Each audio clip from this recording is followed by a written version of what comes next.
We won't wait. We won't run. We'll conjure up the courage we need to create solutions for our homeland. Our Africa. With our courage, we will innovate for our time. We will raise up a new generation of independent actors who, with us, will build a new tomorrow. We won't wait. We won't run. We'll do it ourselves. We are #DIY Africa. Welcome to #DIY Africa, presented by the Civic Tech Innovation Forum and GemFest.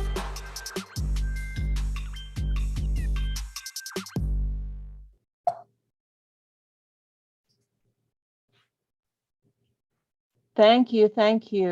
Welcome, everybody. Good afternoon or good whatever time of day it is you're in. We may have people from different time zones here. I welcome you to check in on the chat, like some of you are already doing, and just to feel welcome. You are here at the Civic Tech Innovation Forum. We are partnered with the Aston Network to put on this session on African digital innovations. With me here is my partner, Simina Lazar, who can wave, and she'll speak to you just now in a minute, so you can hear her voice too. I think what I want to do first is just to say this is the beautiful panel that we're going to have with us today. We've also got in the background, soon to join us up front, Kayla Brown from South African Cities Network, who will be running our mural board, and that should be fun, I think, as part of this session. Not visible are Melissa, Sifle, Joyce, who are also in the background here with us, just helping us make sure that this session comes together. We'll do all the intros later, so I think I'm supposed to just lead in with some housekeeping. And it's the usual Zoom rules. I think we can go to the next slide. So if you could just make sure that, I think you have been muted on entry, but if we do get you to talk, then you can unmute yourselves. There is a Q&A function. We invite you to please use that to post any questions. Please make as many questions as you can. It's always more interesting when there's actually some interaction. And you can also use the chat function, as many of you are already doing. I'm going to hand over to Simina now to just talk a little bit about how we are going to handle the French-speaking part of our audience today, because we will be asking you to do something. But the last thing I'll mention before handing over is just that we are recording today's session. The reason we're doing that is not to prevent you from speaking freely, but because we want, coming out of this, to actually put together a little documentary, so a bit of an artifact that we can all use as part of our work to just talk about what's happening in this space and to share some of what comes out from the rich engagements today. With that, Simina, can I bring you in? Yes, thank you so much, Geshi, and hello, everyone. It's a pleasure to be here in this partnership that we've been putting together with CTIN. It's also great to see some of the Aston cities joining us. We have Kumasi, we have Niamey, we have Lagos, and I'm sure there are others that I haven't seen. Of course, we have Matola on our panel. I'll get to that in a moment. Before that, as Geshi was saying, we have with us both English and French speaking audience. You all have an interpretation button right at the bottom of your screen, so from there you can pick your language. I also invite you, because there will be some work in the breakout sessions, and we'll present to you that in a moment. But before that, please rename yourselves a little bit like I did. So put before your name the acronym of the languages that you speak. If you speak English or French or maybe both. That will make our life and our work a bit easier when it comes to putting you in breakout rooms. So please specify which are the languages that you speak. If you can't do that, renaming yourself, maybe because you're joining from a mobile, don't hesitate to put it in the chat, and we'll do the work for you.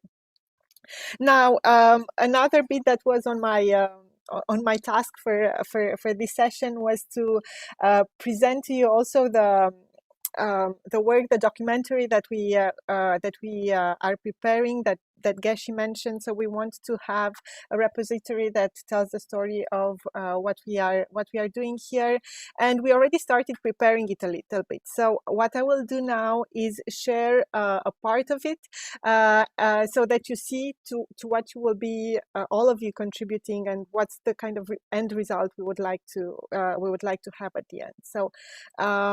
Hopefully this will work again, and technology is on my side once again. Here we go.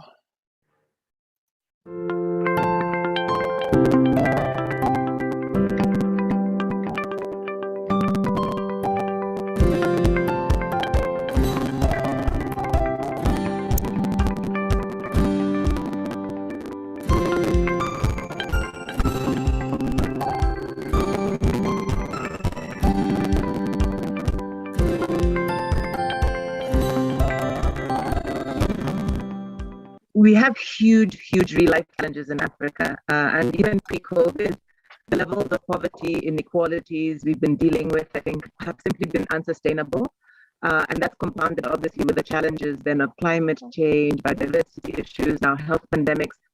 We have to use all of the resources we've got to address these issues. Can you see it? So in terms of challenges, I would say one, limited access to data for planning purposes. Two, limited human resource capacity. Maybe we should run it from Melissa. It's actually not working. Sorry, Melissa, would you mind being our emergency backup to share the video? Sure, let me just find it. YouTube, right? That's where I have so many tabs open.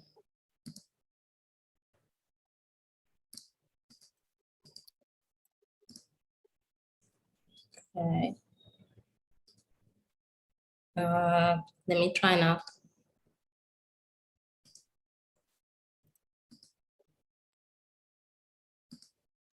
Can everyone see? Yes. Awesome. Yes, thanks so much. Should I forward it a little bit, or is this fine? Just run it, it's fine.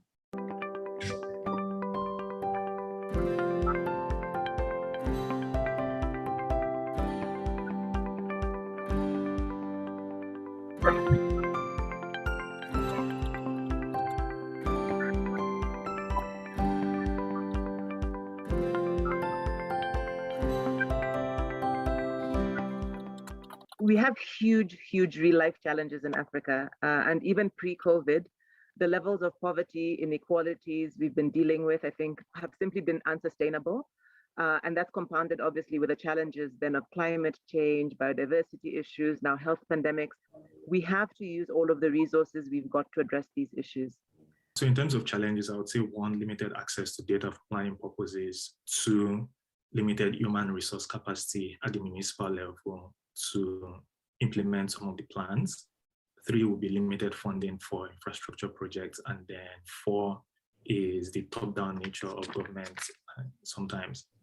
The challenges that can hamper the achievement of sustainable development in Africa, it's related to economic, social, and natural, which may be non-sustainable or whose consumption might be irreversible. So there's lots of challenges that African cities and South African cities face generally, and those challenges are very unique to them. So I think the starting point for me around innovation is understanding the uniqueness of the challenges that those cities have. Alternatively, we're facing huge unemployment. I think it's now standing at 42%. That's huge, right? And most people that are unemployed are young people, as well as women. In fact, women in the latest statistics. So there's two big challenges. Sithole already mentioned having a very good understanding of the challenges, what the problem is, and not focusing on the solution before we have identified the right problem. This is, of course, a key element.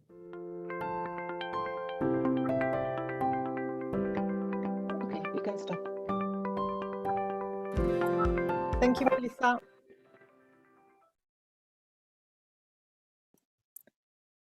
Geshe, over to you to present our amazing panel speakers.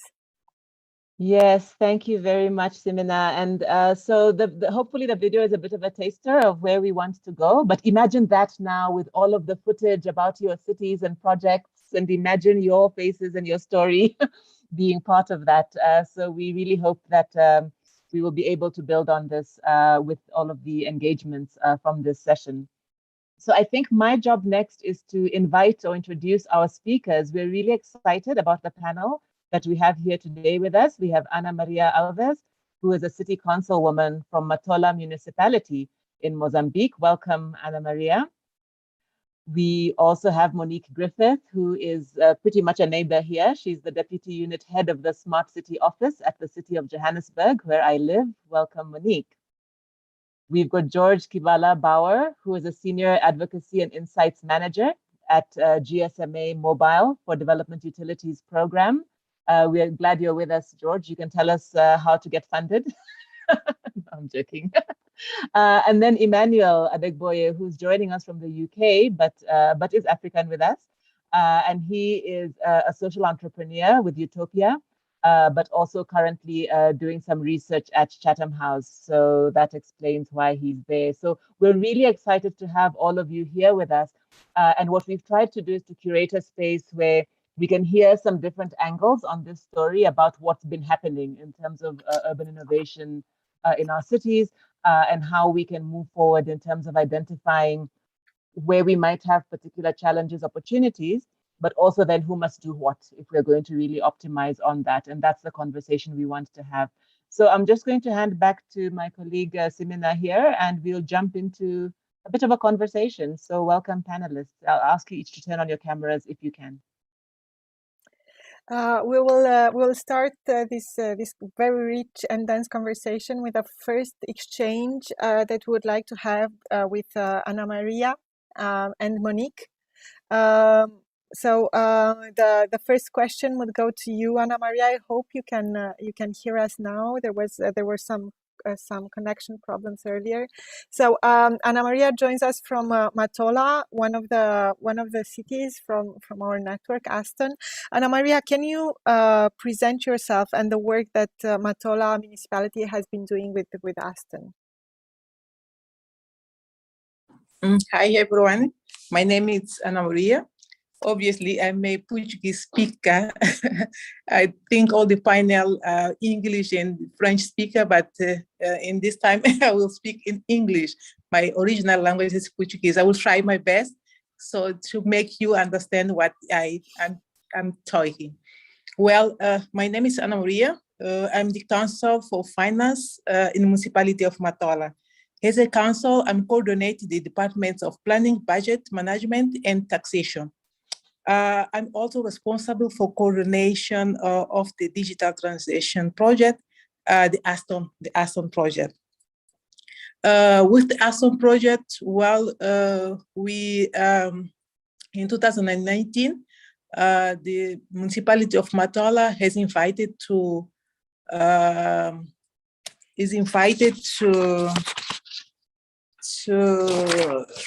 do you call this? Engage the network with the aim to improve the e-tax system. And now from there, we are working with the network, and we are trying to improve our database for e-tax to improve the tax collection in the city of Matola. That is the work we are doing with the network, Aston Network. Thank you, Simina. Thank you very much, Ana Maria. We'll get back to you in a moment with more questions. Thank you. Maybe Monique, you want to come in here as the neighboring country and say a little bit about what it is that you've been doing in the city of Johannesburg. And maybe in particularly, it would be great to hear from you a little bit about the institutional environment in which you talk about urban digital innovation, or I think you call it smart cities.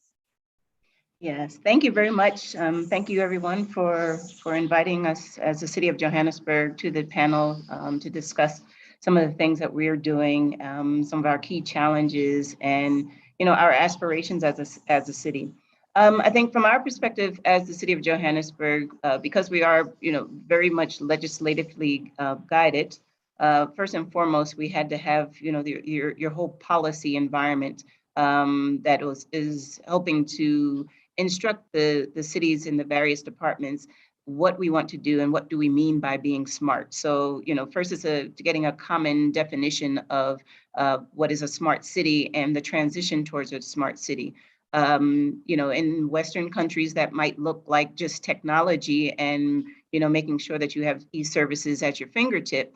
But in our context as the City of Johannesburg, where we really have to look at the socioeconomics of our city and the challenges that the majority of our residents face, this is really more about developmental and how do we innovate towards accelerating service delivery?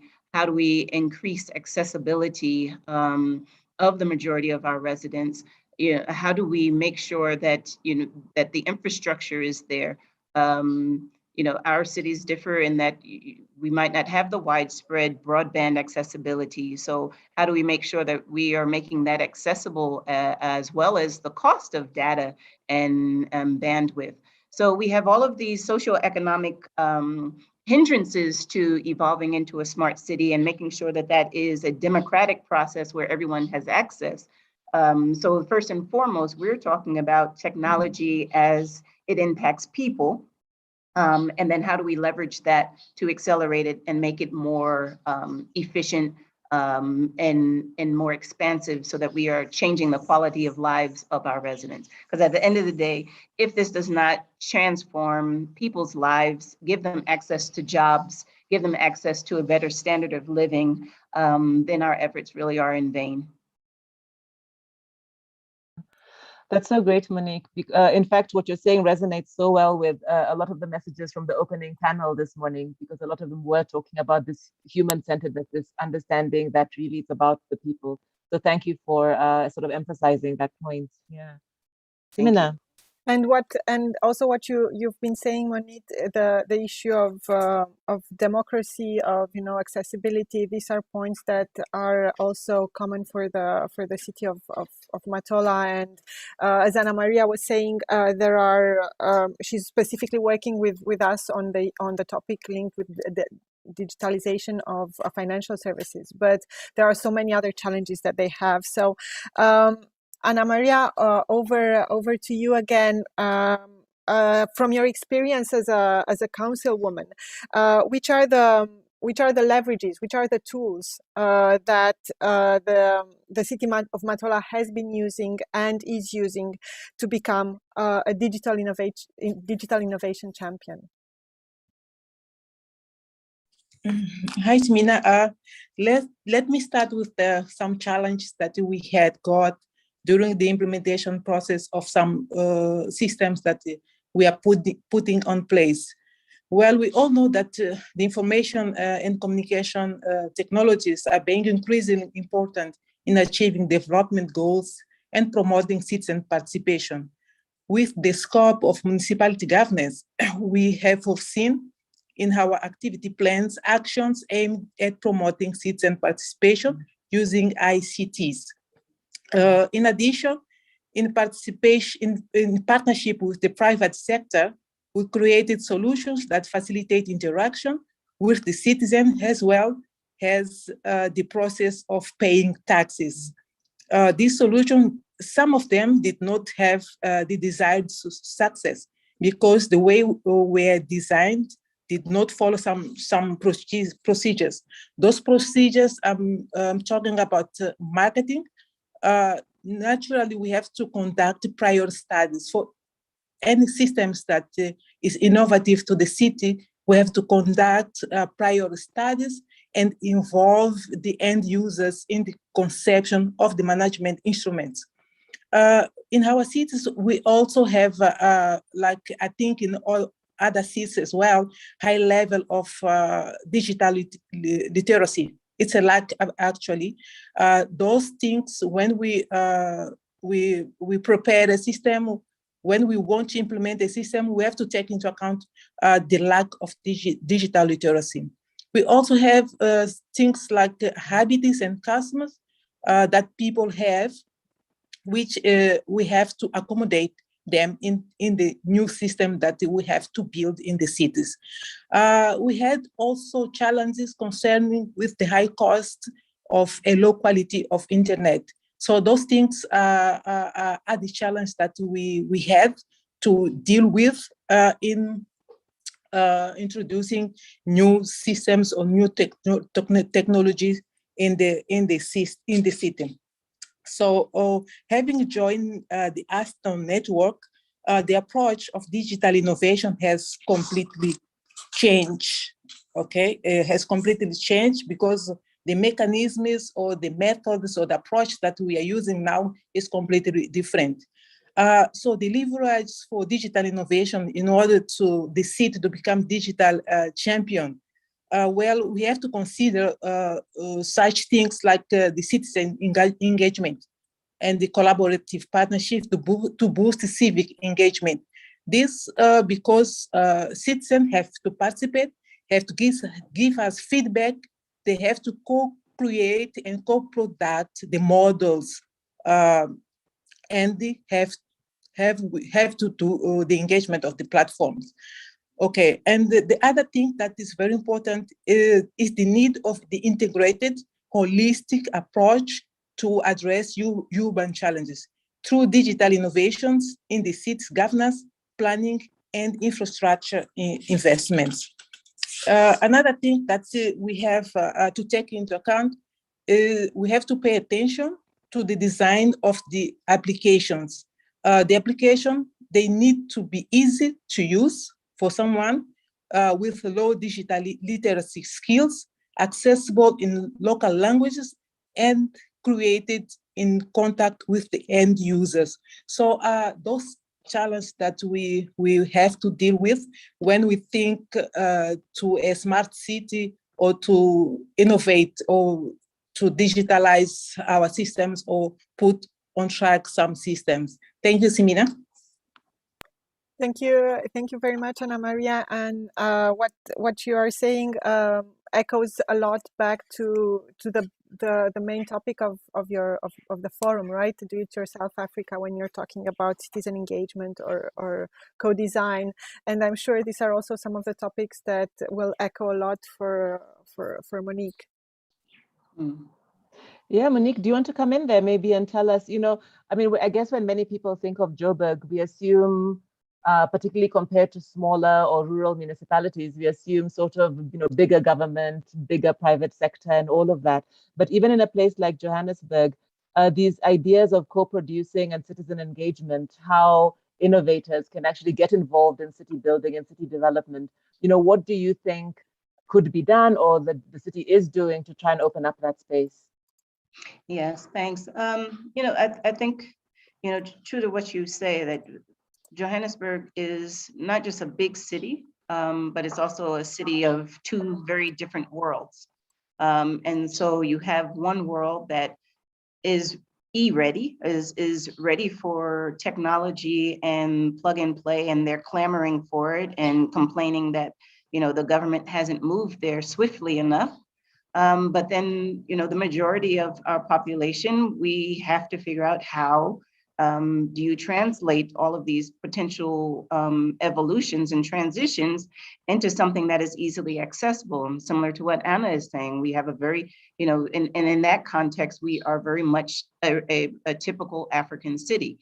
So balancing act is I think the thing that gets us off balance so much as the city of Johannesburg, and trying to make people understand that we have to bring the rest of the city along before we start making leaps and bounds.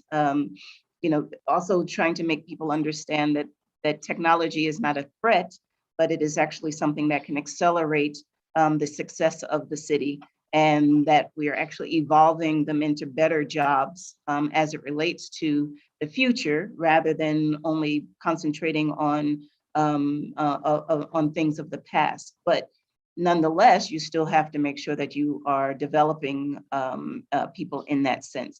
And when we talk about development, we have to remember that people have experience, and the experience of their hardships and the need to innovate around how to improve those hardships.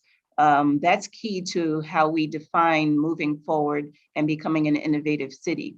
So, this is not a pothole issue that, messes up your car. This is talking about how do you stop, say, for example, sewage from going into the streets. And so you have young innovators who need platforms, which we are trying to create as the city of Johannesburg, where we can look at their suggestions for how to monitor sewage caps, and when they have come ajar, and when they are leaking sewage at a harmful level, and being able to get that to interface with our departments, say, for example, Joburg Water, which will go out, or our infrastructural and development departments that might go out and rectify that as soon as possible. So, it's how do we are creating platforms where people at community levels, mainly your young people, I mean, they're very innovative. As you say, we have a very technology savvy youth population because of their cell phones and their experience. And then the question is, how do you combine those? And so we're looking at accelerators, we're looking at our university partnerships, we're looking at our research and funding partnerships with institutions of state, and we're looking at overall the national strategy for evolving us into a more technologically and innovatively savvy city and country, and using that as the platform for us to better engage, especially our youth population. What our premise is that if we don't create platforms for young people to start evolving their future, the future for them is going to be much more dire than it is currently. So, is using our current circumstances and making sure that we keep that youth focus and provide them with not just the platform to present the idea, but actually taking on the idea, making them match up with the innovative in the tech community that can actually look at their idea, help them to develop it if it needs if it needs to be developed, or helping them to find funding if it's something that we can actually move into a proof of concept. So one of the things that we've been doing with Shlomo Hung, which is an institution under WITS, it's an innovation hub, is we've been doing calls to innovation. And the young people who we find from there, we have actually been looking at how do we move them into a city department for the area that they affect in order to do a POC or a demonstration. And in this way, not only are we able to demonstrate how young people have ideas that are potentially scalable, but also solve problems for their communities and are relevant specifically to the communities and the challenges that we have present in Johannesburg. So in that way, we're trying to make sure you don't have this top-down approach where you're looking at middle-class issues and middle-class solutions that don't actually fit into our townships or into our informal settlements. And I mean, I can go on about the different recommendations or the different technologies that young people have come up with, but I think our most urgent response that we are instituting this year and getting approval for at the highest levels of our municipal government is how do we transition and make sure that we are moving young people from idea into implementation by a demonstration, and then evolving them into something that is scalable and getting them the support that they need from your more formal institutions that can help them get there. Thank you. This is fantastic, Monique. And I'm sure that I see that one of the people in the chat here, young Tulani, well, I'm assuming Tulani is young, maybe he's not, he'll tell us at some stage, but is already sharing about his own idea also in the sanitation space. And I'm sure it's exciting to hear that the city is actually thinking about these different stages at which innovators sit and how to really link that in. So maybe we'll have a conversation about that later. But I think we now also want to hear from some of the other panelists. So Simina, I think, should we bring some others in the conversation? Absolutely, and it feels like with respect to all the ideas that Monique has been sharing, this would be a great moment to bring George in. So George will tell us a little bit more also about the organization that he's been working with. And a specific question for you would be that in your work, you also oversee many partnerships between the startups, between the young innovators, but also with the governments and public bodies. And from what you've seen so far, specifically in Africa, which are some of the barriers that can come up in building those relations? No, thanks. Great question. First of all, thanks so much for the invitation, Samina, and the rest of the organizers. I'm really happy to be part of this panel, and a lot of the subjects that Anna Maria and Monique already touched on really resonated. It was really great to hear Monique kind of stress the importance of service delivery and accessibility of services, and what role innovators can play on that, and also, thinking about what does a smart city approach mean for things like the sanitation sector and managing sewage infrastructure, and that's really relevant to our work as well. And likewise, from Anna Maria, it was really interesting to hear some of the barriers to implementing digital strategies at a municipal level, and what lessons can be learned from that. It really resonates with our work as well. I work for a company called GSMA, and we represent mobile operators worldwide. And within the GSMA, we have a Mobile for Development program, which tries to leverage digital technology to drive different sustainable development goals. Within this Mobile for Development program, we have the GSMA Digital Utilities team, whose mission is to enable access to affordable, reliable, safe, and sustainable urban utility services through digital solutions and innovative partnerships. And we really think that inclusive utility services such as energy, water, sanitation, waste management, and transport support urban resilience, which allows African countries to better withstand challenges such as population growth, climate change, and inequality. We've heard the figures a lot about, to what extent African cities are going to grow from here until 2050. So I'm not going to repeat those, but just maybe on a personal level, part of my family lives in the Democratic Republic of Congo, and in Congolese cities sort of exemplify this trend as they're among the fastest growing in the world. And obviously for utility service providers, this fast-paced growth poses unique challenges, as many of the urban poor in Congo lack access to basic services such as energy, water, and sanitation. So our program's mission is to really look at how innovators can partner with public sector institutions to deliver more inclusive services. And we really look at this as like innovators bringing kind of, as Monique pointed out, kind of new approaches and solutions. And another key stakeholder for us is the mobile industry, as mobile operators often provide important digital platforms and underlying connectivity infrastructure, as well as a vast agent network, which can help in delivering different services and also opening up digital pathways. And then lastly, obviously, the third part of the puzzle are municipalities and utilities that have mandates to fulfill, mandates to service low-income communities, but also mandates to make sure that their services stay resilient with regards to the challenges of climate change.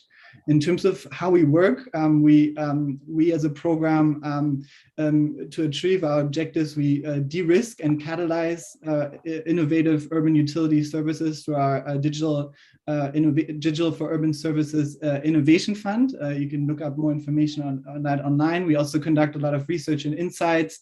And what's really exciting for us is partnership facilitation between public sector institutions and startups, and then also technical advice for mobile operators, municipalities, and utility service providers on the value of digital innovations in the space. And now to come to your questions on the barriers, we published a report on two organizations that we've supported in the past that we find particularly exciting. And these are two startups working in the water sector. One is WonderKid. So WonderKid provides bespoke software solutions to 40 urban water utilities in Kenya and in some other African markets as well. And then CityTabs provides digital metering solutions to utilities in West Africa, Central America, and is currently also expanding in the Kenyan market. And through studying their scaling journey, we kind of came across different barriers to start up public sector collaboration. And here the specific context is that both CityTabs and WonderKid's business model is based on partnerships with the public sector, so partnerships with water utilities. And when it comes to implementing digital solutions in the sector, one has to keep different potential barriers in mind. So obviously there are barriers at the ideation and validation phase, but we think that sort of piloting solutions, the barriers to that are kind of well understood. But what's really interesting is to look at what are the barriers for these solutions to actually reach scale beyond the pilot stage. And obviously one is a very obvious one is sort of awareness and trust in new technologies, right? So for some people, it might not be obvious to what extent a digital solution can actually improve, for instance, a complaint management system, which was previously done via pen and paper.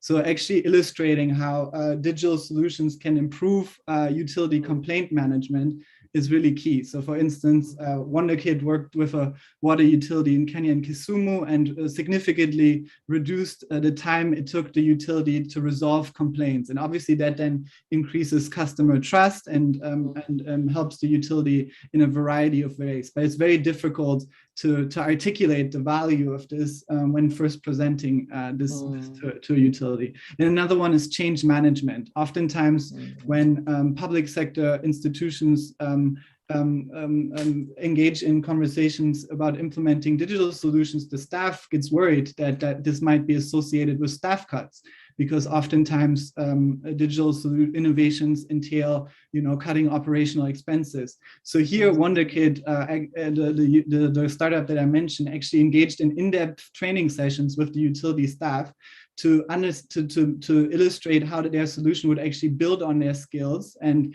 not sort of introduce new sort of staff cuts. I think this is a really important point to also kind of get the workforce on board in terms of understanding that a digital innovation is not a threat to their operating model, but actually can create value for employees as well. Then another point is also understanding the resource constraints that public sector stakeholders might face, such as utilities. So oftentimes solutions that are proposed by startups should ideally pay for themselves, because oftentimes the upfront capital required for municipalities or also utilities to invest in these solutions doesn't exist. So obviously one has to think about different business models that can allow for this. For instance, instead of having a very high upfront service fee, WonderKid transitioned to a smaller recurring fee model, because this translated better to the constraints of the public sector.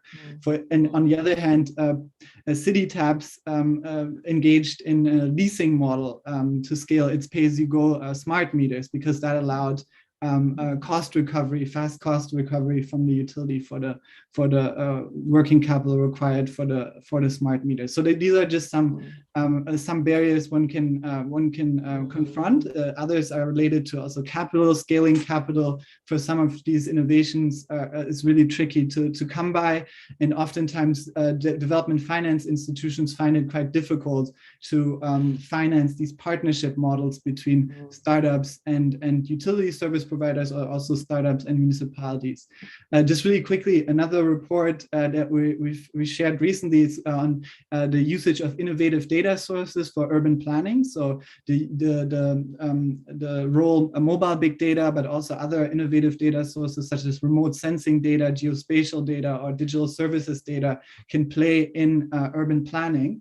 And in the report, we highlighted different enablers of success, that relate to the engagement model, the digital connectivity infrastructure. We heard Anna Marie talking about the limitations to the digital connectivity in the Matola context, and that's something we've also obviously highlighted in the report. The digital connectivity landscape across African cities differs widely, and that therefore the opportunity for different innovations also has to be dependent on this particular context. But one point I want to highlight in particular, and this is featured in a case study in the report on the NYU Ethiopia urbanization expansion initiative.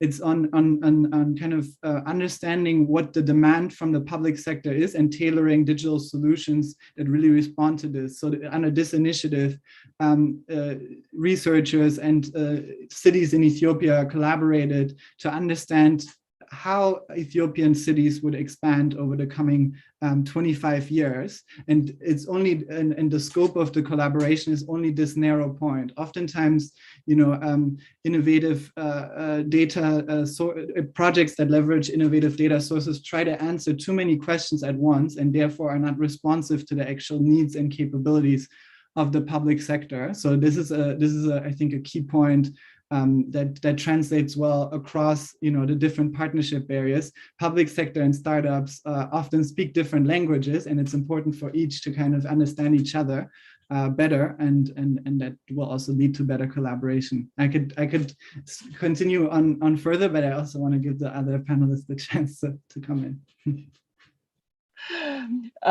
Well, certainly really packed, and I see people already asking about the report and whether you have a link you can share to that. But if I could just ask a very quick short follow on, which is, it struck me that as you're talking about the innovations and innovators and startups trying to bring their ideas to the city, you are also almost simultaneously talking about how the city has to innovate itself in order to be able to receive that. And I wondered whether you could say anything about in cities, and I don't know if you were saying that happened in the case of Kisumu or it didn't, but what do you think, what kind of postures or what is it in your observation that has to happen in the city space in order to be able to engage and to innovate on that side? Yeah, that's a great question, and I think the answer obviously is it's first of all it's very context contingent. Some cities already have great programs in place, and also has to be respond to the specific constraints each city faces. But I think one thing that we noticed in the Kenyan context, especially in the Kenyan water sector context that I just mentioned, there were strong incentives for utilities in terms of their performance management systems to actually have targets for how many low-income residents the utility has reached vis-a-vis the year before, and that meant that utility staff had to think about how will I actually increase the amount of people in low-income areas that have access to water over the next year. And oftentimes that leads to thinking like, should I integrate or should I partner up with this innovator that has an interesting service offering in that regard? So I think that's one key point, and having like performance standards related to, reaching low-income customers is really key on a city level. But then beyond that, also having potential performance standards related to, how many startup partnerships do you have as a public sector institutions, and also making sure that the policy allows for utility service providers or municipalities to form partnerships with innovators to improve their service offering, because oftentimes there's kind of like a chicken and egg where the public sector says, okay, the institution that we partner with has to have a track record of implementing solutions for at least 10 years, and then obviously that creates barriers to new innovators, and it also creates often barriers to local innovators, because oftentimes the firms that are out there providing these services already tend to be from sort of more established markets. So I think that's another key point. And then I think another thing we're quite excited about is like the proliferation of like South learnings. So like in the sense that engaging in a discourse and dialogue between municipalities, and sharing lessons. So the city of Accra, for instance, if they have a very innovative approach to waste management and partnering with innovators there, can Lagos or Abidjan learn from that? And I think this dialogue and fostering that more is really important too. Thank you so much, George. That is very rich, and it's also very interesting to see how your ideas and your experience so far, what you're sharing, echoes back some of the things that, for example, also Ana Maria was sharing about how the local framework in terms of rules and regulations, law, needs to be open enough to allow that innovation to happen as a starting point before anything, and I am also sure that this everything that has been said so far speaks a lot to Emmanuel. Thank you so much to be joining us as well, Emmanuel, from London today. But what you'll be sharing with us today is all the work that you've been doing with Utopia in Lagos, where you have a lot of experience, as a matter of fact, in harnessing this local tech ecosystem. So the other side of the coin, if I can say so, and putting it at the service of the common good. So my question to you is about some of the practices that you've seen succeed in building that partnership, and what did you learn from them? Right. Thank you so much, Semina. It's always tough going last in a very interesting panel as this. I've really learned a lot hearing all of the other speakers. As Semina mentioned, just for a bit of context, we work with entrepreneurs on the ground. So I work with an organization called Utopia. And basically, we work to support entrepreneurs who are solving urban issues in basically emerging economies. So we work in Africa, Asia, and Latin America, and in cities that are rapidly growing in this context, primarily working with entrepreneurs that are solving urban issues. But we don't just do that. We also work to create an ecosystem for them to thrive, whether that's in partnership with governments, whether that's in partnership with researchers, civil society, investors, and other stakeholders. And in a lot of ways, there's a lot of complementarity, as it were, to the work that George does, except that we work on ground with these entrepreneurs, building accelerator programs, sometimes venture studio programs, we run challenges and those sort of things. And some of the things that we've learned are really very similar to a lot of the things that George has mentioned. I think that one of the things that struck me about what George said is just highlighting sort of this tension between,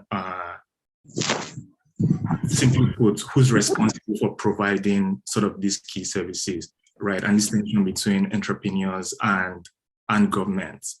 And I think it's important that if we're really going to grow in that space, we sort of need to address that tension. What I mean by that is, government has a responsibility to the citizens, right?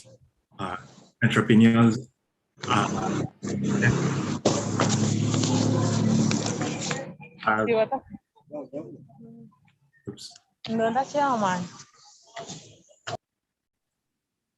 Sorry about that. I think our host has muted somebody. Carry on. Yeah, there just sort of seems to be this disconnect sometimes. I think some cities are doing quite well, and I really like a lot of the examples that Monique shared. But a lot of times you find that it's not quite clear how entrepreneurs can really partner with governments, if you get what I mean. Sometimes you find that there are multiple agencies, for instance, with its own different mandates. So you're not even sure who to partner with, for instance, right? As George mentioned, for instance, sometimes you can get requirements that for you to be able to bid on a certain government project, then you need to have 5 years of tax clearance and all of that. Whereas these startups have only been in existence for less than 2 years and really are experiments. Where do you want them to get those from? And then there are questions about even who's going to fund sort of these experiments, like I mentioned. There's a lot of risk capital that's needed in the early stages that isn't just quite there yet. So for me and for us, what we're trying to do essentially is to sort of bridge that gap to show that there is a lot of good things can actually happen when governments and entrepreneurs collaborate, right? Because if we think about it really well in a lot of ways, in most contexts, people actually have, or there's a lack of trust when it comes to governments in general and citizens in a lot of contexts, where it almost feels like governments tend to play like catch up to prove to the citizens that we're actually here to work on your behalf, right? And then on the government side, in a lot of ways as well, there tends to be limited funding capacity, right? To be able to even build all of these services that exist, right? And then sometimes limited human resource capacity and even understanding of tech sometimes, right? But if governments are able to think about their role in such a way that, hey, we're here to support these entrepreneurs, a lot of these challenges that I just mentioned can actually be solved. I mean, it's very context specific, but that's sort of what we then try to do when we go into a city to say, hey, who are those who are building some of these urban solutions, and how can we present and how can we help them or facilitate sort of the partnership with governments to let them realize that we're all actually working together towards the same goal. I mean, think of a city like Lagos, for instance, right? Former public transport. I mean, if you were to like build like the BRT system to solve all of Lagos's transport issues, you're going to need billions of dollars, right?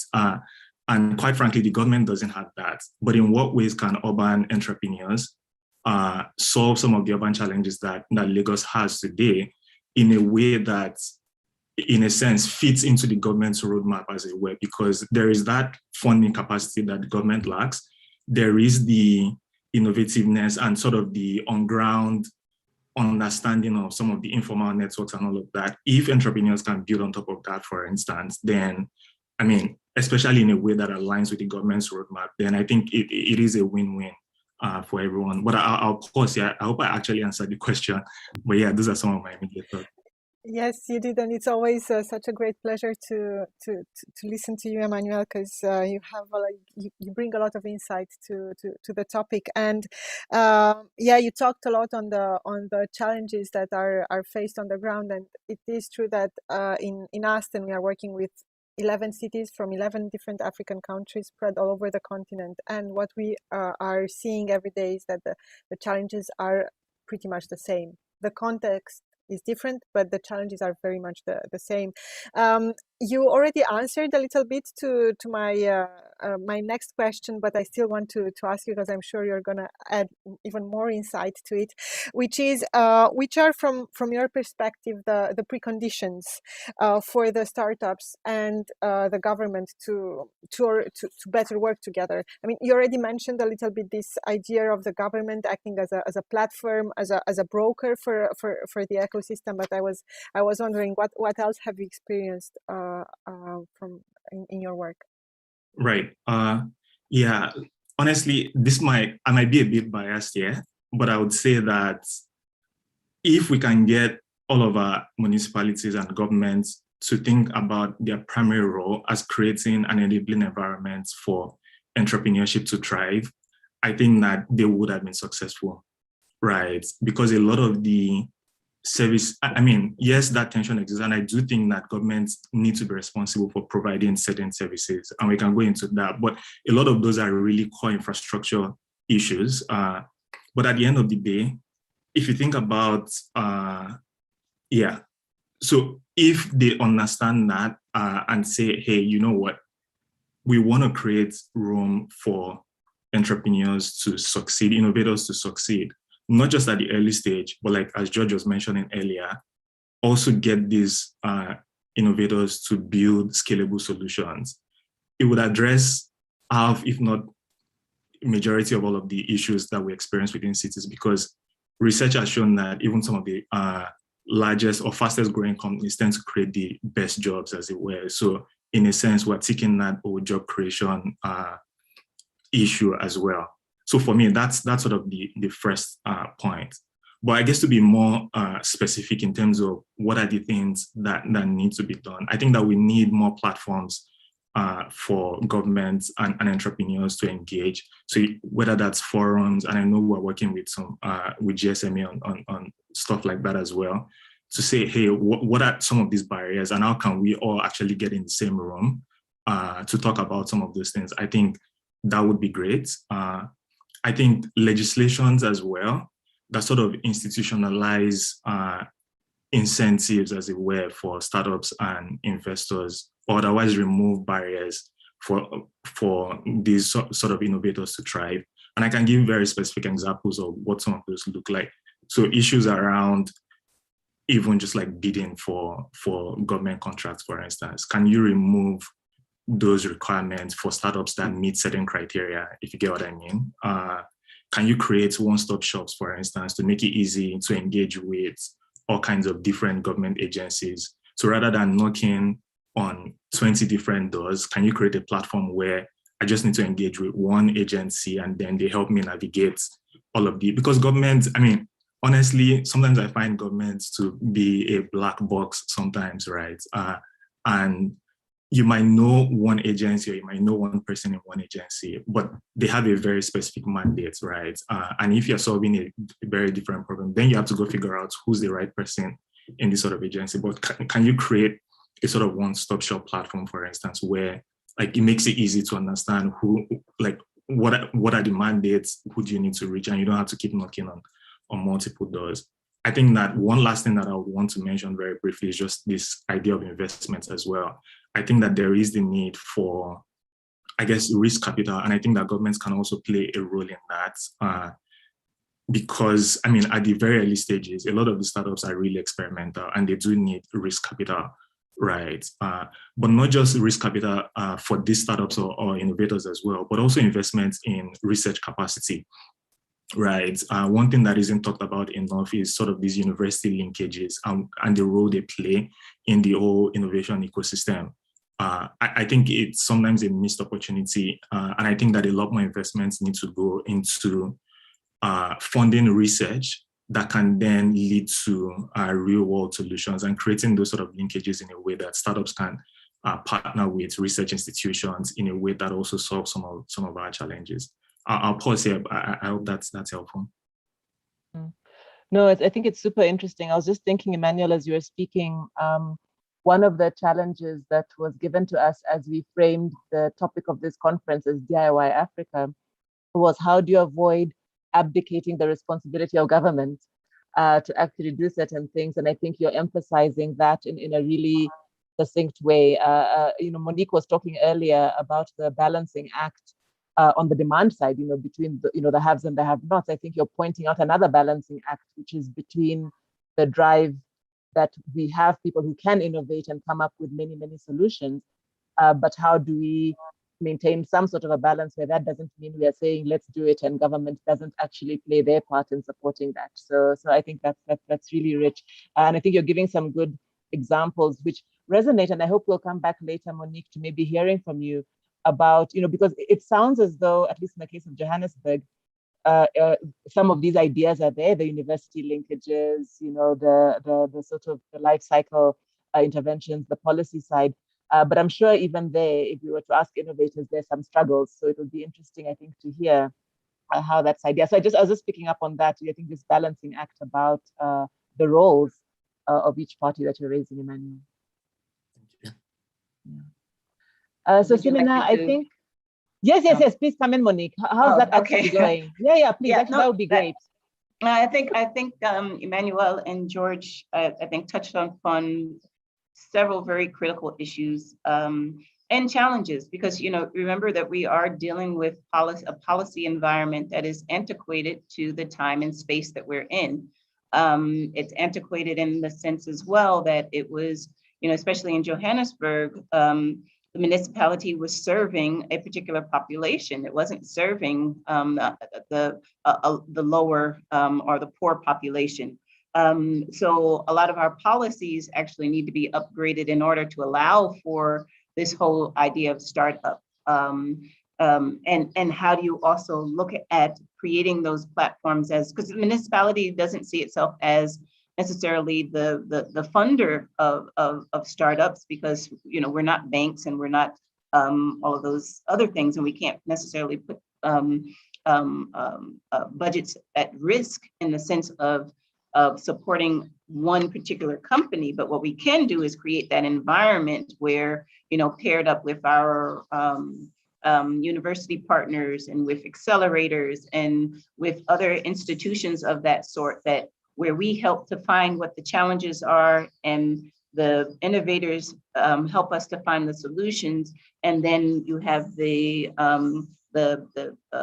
semi-private and the private sector that actually help to support those solutions.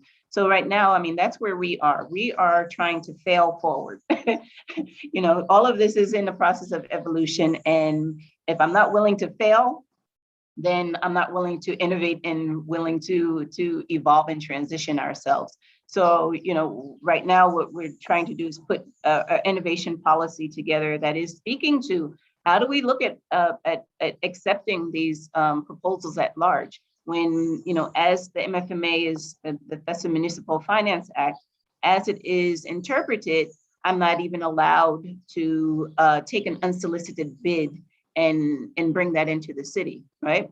So how do I say, well, this isn't unsolicited, this is, innovation, and this is supporting startups, this is looking at SMMEs, this is transitioning the city into, our 2040 vision for the city.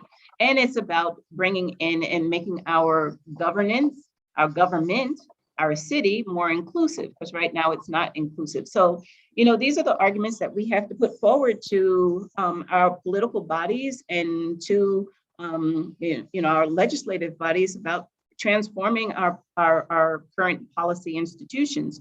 And what we're doing right now is, going through a review of some of these policies that actually are inhibiting us from being able to accept young tech and future things that are coming out without going through, as he said, this bidding process. And the bidding process, there is a frustration even for us, because it really limits you to, as you said, all of these criteria that really is applicable to your more medium and larger size businesses who are, have those things readily accessible. But this tech startup doesn't necessarily have that history. They don't have the funding because sometimes the municipality requires you to invest in the implementation phase. And then we come 30 days later or 60 days later, or sometimes later than that to provide payments. So, really we are trying to create this fertile ground and this nest where, and as I said, this is an evolution. This is our vision. This is not where we are right now. This is what we are currently in the process of developing, is that nest where, we can hatch all of those eggs and we can eventually help them to integrate into this society and community of the city. So while it's sounding very hairy-fairy, there's, a lot of process, and there's a whole program plan that we are currently implementing. Oops, sorry about that. And even getting a project management office established so that we can start moving this idea forward into an actual implementation. And I love that idea of a one-stop shop where, you share this with all of the other municipalities, at least in South Africa or in Gauteng, at least, let's start there, where if there is a solution that is working, that that other municipalities are able to get access to it, and it can potentially, move into a bigger proof of concept or reach scale if we are all kind of nesting and developing the nest for these startups via our universities and via our key partnerships who are responsible for supporting government to move these things. That's so very rich. Thank you so much, Monica. I love this idea of falling forward. I'm gonna take that with me. We are slightly running over time, but this has been such a rich discussion. As we wrap up, Ana Maria, if you are still with us, I was wondering if you would like to share with us, if from your perspective, with everything that you've heard, if there is one idea or one action that you feel that could really enable more effective civic participation to work towards this innovation, digital innovation at city level. Well, Simina, thank you. Well, I heard very, very nicely the contributions that have been done to our cities. And the one that I hold right now is the one that Emmanuel put it out. And then the comments of Johannesburg is about to focus on the youth. You know, here in Matola, we have a very important program in which each year we launch a program in which the youth can participate in the innovation through ideas, new ideas. For example, we had one program last year in which the youth has to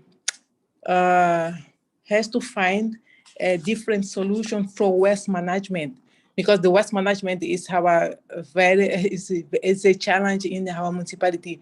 So they become with a strategy, they become with a solution that is very useful for the city of Matola.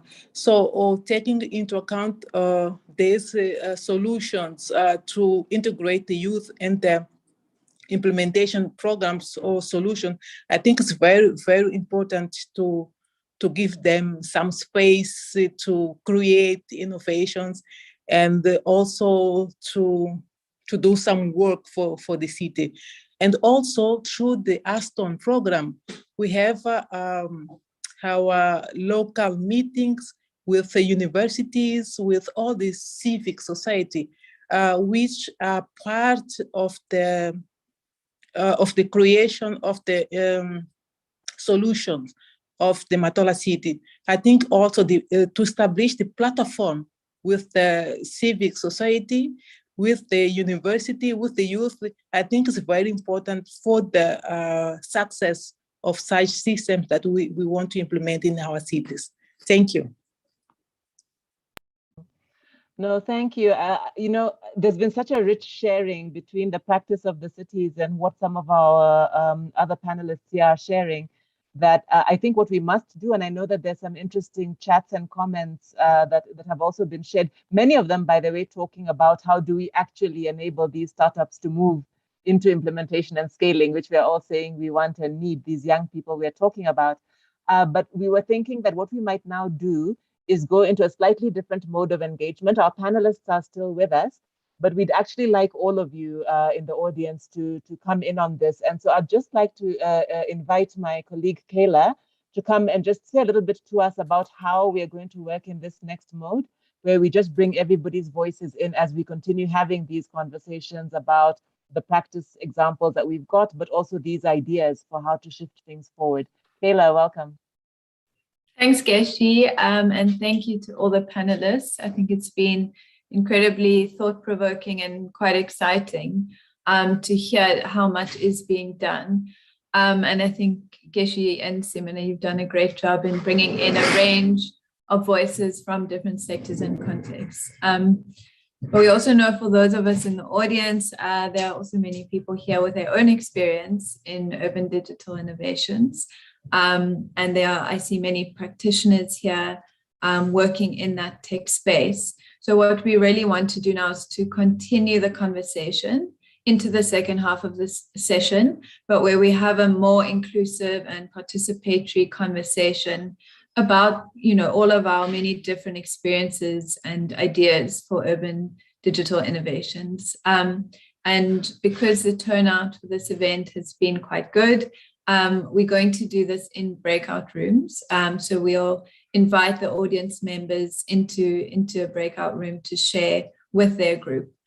So a few things. The breakout rooms will each host a maximum of about 8 members, and they will be arranged according to language. So there will be English or French rooms. So if you haven't yet changed your name, if you could do that now, just to help Melissa when she organizes us into rooms.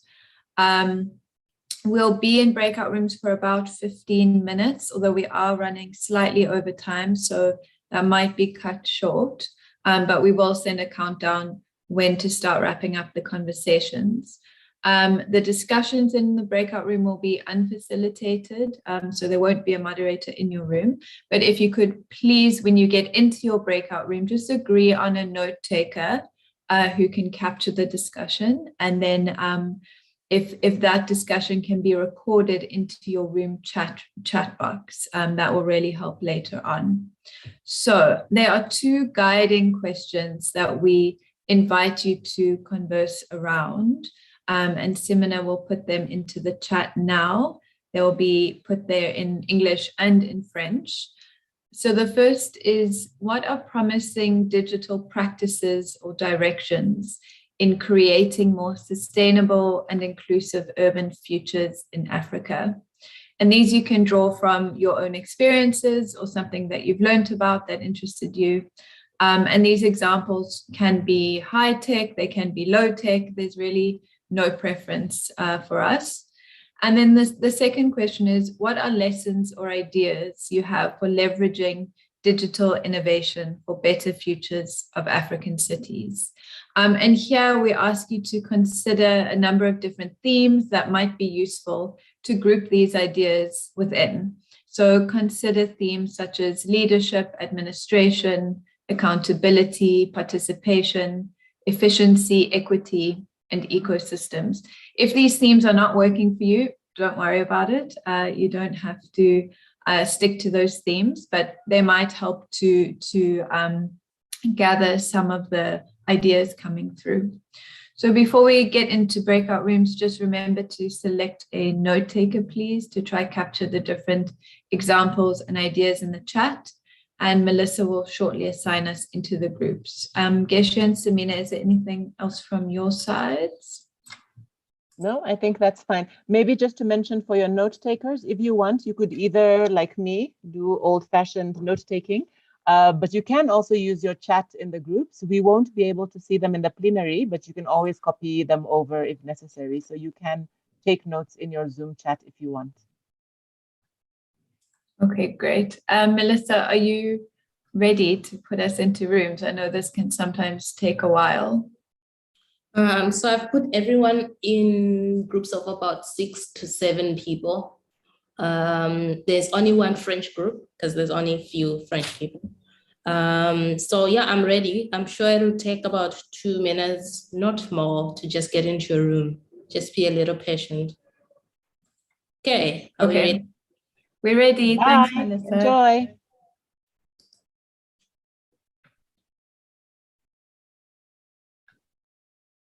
Okay, guys who are still here, the panelists in the team. I haven't assigned you guys, so if you guys wanna move about. So for the panelists, I think if you go to the breakout rooms tab on the bottom, you can basically join any group that you want just by clicking join. Okay, I'm gonna start my timer because time is running out. Yes, I think, Samina, we should stick to the 15 minutes, or do you think we should reduce a little bit? Should we do 14 plus 1, so it is only 15, not 16? Okay. Yeah. Melissa, is that okay? 14 minutes.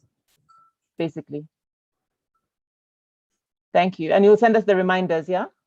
Yes, I will broadcast the message. Excellent. Thank Geshi, you. this way, though, we'll have very little time for the last question on the enablers at the end. So should we reduce the time more, you think? To what, maybe 10 minutes? Either or. Yeah. Yeah, maybe. I feel the enablers is important. Melissa, sorry, I think there's one participant that's joined that is not assigned to Let's see. Are Yes, only somebody two just joined now. There is one in the orange room and one in the French one.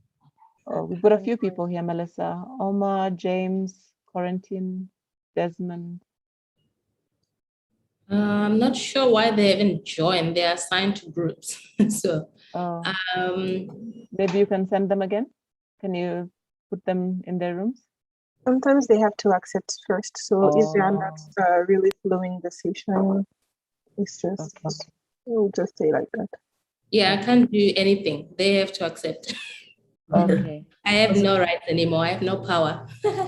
And then Carlos has just joined now. Okay, Carlos, I can add to. So James, Omar, if you want to join groups, please do so. At PCM as well. They are our comms agency. Ah, so yes, of course. So how do you pronounce it? Epicem. Epicem. Okay. Just an update from my side team. At 4:30, I'm going to have to leave. So that's just mainly for Kayla to just note and Joyce that I have to go and open up a different room, that the one that starts at 5 straight after this session. So. Okay. So I can help with you were doing the chat, eh? Chat and the mural, but what I did want to say is I'll send Kayla. I've also had a separate page that I've also been note-taking on because I thought it might be easier to kind of copy and paste some things to the mural when the conversation was really moving. So I just jotted down all the key points with the idea to just point. Okay, thanks, Eclair. But it's going really great. Thank you so much. So Melissa, what time did we start? 3 minutes ago. Just 3 minutes. So maybe, Semina, if you want us to reduce the time, we could give them a 5-minute warning in about another 3 minutes. I'm not sure. Melissa, can you confirm you can stop them earlier than we had initially planned for? Yes, I can just send out a 5-minute left message and then I can just close them. So I don't have I have two options, a message and close. Okay. With Carlos and James, you guys have to go to your assigned rooms. I can't put you in the rooms. And your media company. I don't know how to say that, and I will not attempt. I think they might stay here, possibly. Yeah. Okay, cool. That's fine. Okay. So Melissa, if you're going to give a 5-minute warning in another minute or so, I think I'm going to go and listen in on some groups.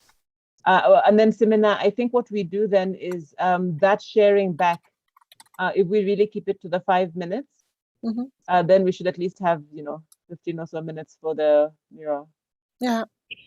Question first, do you want me to send them 5 minutes left now? Because technically they still have 9 minutes left. 10 minutes. Has it been 5 minutes now? It's been 4 minutes. Yeah. Once it's been 5 minutes, I think you can give them a 5-minute warning. Okay. Yeah. So I'm sure it's going to feel very short to them. And Kyla, we agree that once people are back, basically you first introduce the mural, and afterwards I'm going to be animating a little bit the discussion while people join mural. Okay. Yeah, correct.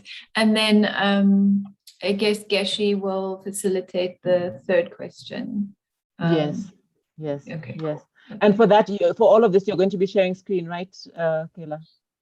Well, what do you think? I think for that enabler one, it might be nice for them to see what's on there and what isn't there, because I think it really does help to show it. Especially for those who maybe are on their phone or cannot open it.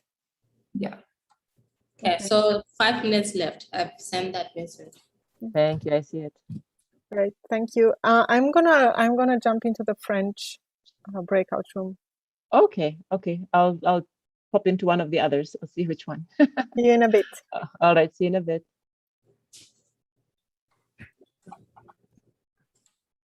Kayla, I'm just going to the bathroom quickly. I'll be right back. Okay, cool.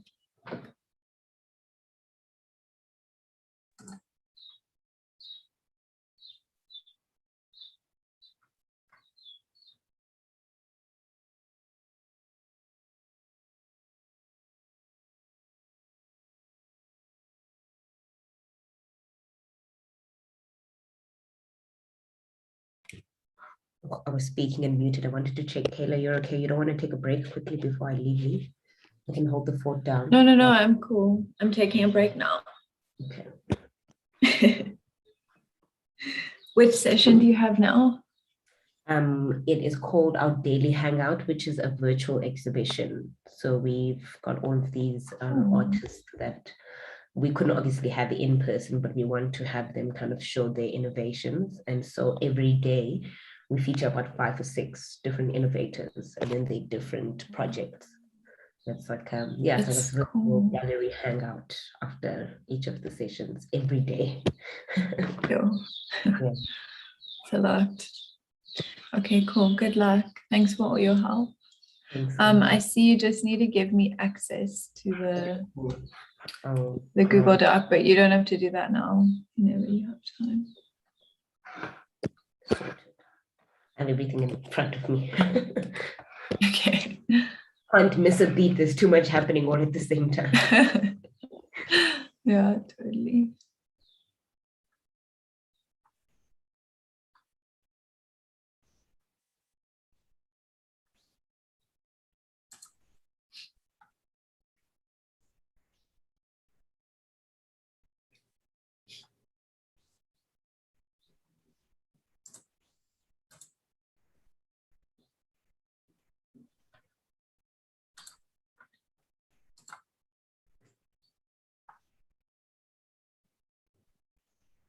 Oh, I'll have to share the chat with everyone after the session, right? Melissa? Yeah. Yeah. Okay. I'm gonna send them 2 minutes left soon. I feel very powerful when I do this. When you do what? When I'm in charge of time. Oh, yes. At the end is journey. So if we're living in a capitalist system, then trust me, it's a lot of power. I would crash probably. My boyfriend says I'm a communist at heart. I don't know if I am. I'm just anti-capitalism. I'm not sure if I'm communist or what. But I know it's not working out. It's not working out for everyone, but that's how the system thrives, isn't it? Precisely like that. Ish. We'll need a breakaway room just for that discussion. Yes. Okay. 1 minute, 30 seconds left.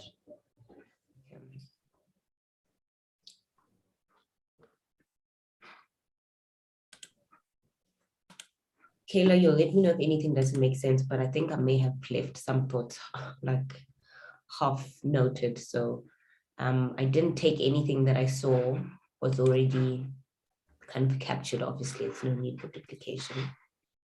Thanks so much. That looks great.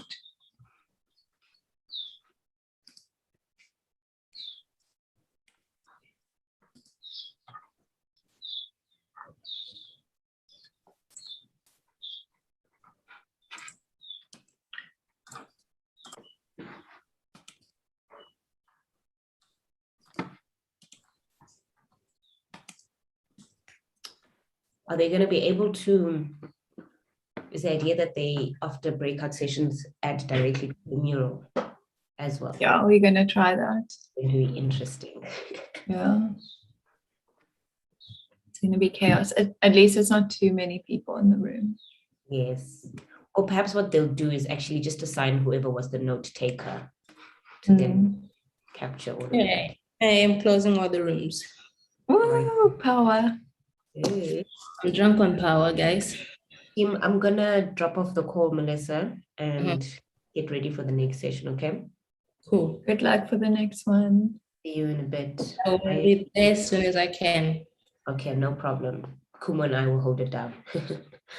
I'm sure you will. Just have a little party if it's quiet. Okay. Just I've got that main mandate is to have a party. Got it. Bye. Bye. Hello. People are going to feel they didn't have enough time, but I'm sure it's okay. I did hear some ideas being shared. I was just saying I feel very powerful because I can stop all of this. Yeah. There's never enough time, is there? Oh, one group has come back. Oh, did you end them? Yeah. Oh, okay. So everyone should be back now. They're trickling back. Yeah. So all the rooms should be closed. Okay.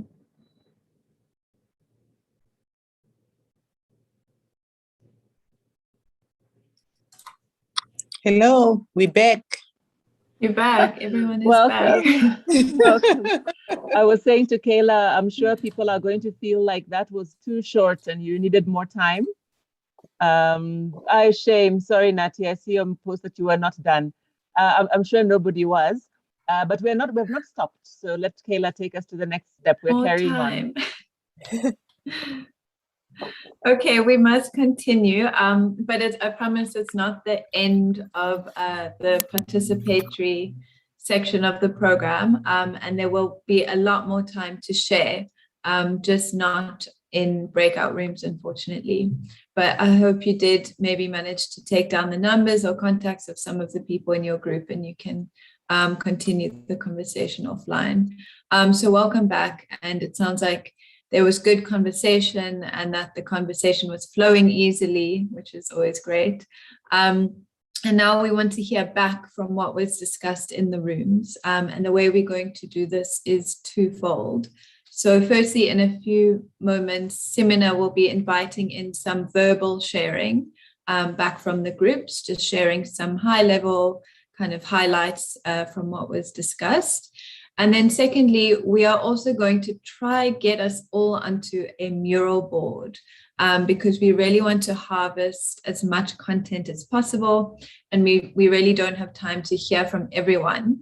So some of you, I'm sure, have used Mural before and you're familiar with the platform. For those of you who haven't, I hope this can be a fun way to learn a new innovative tech solution, perhaps. But Mural is very easy, and essentially it's a virtual whiteboard that we can all collaborate on simultaneously. And it works best using sticky notes, which I'm going to show you how to do in a second. For anyone who's anxious about using a new platform, feel free to use the chat. We will make sure your comments are included on the mural. So I'm going to screen share the mural, and then you can see what exactly we're talking about. So here it is, and you can see the facilitation team has already started populating the sticky notes in two of the questions. But let me just quickly explain how to use Mural.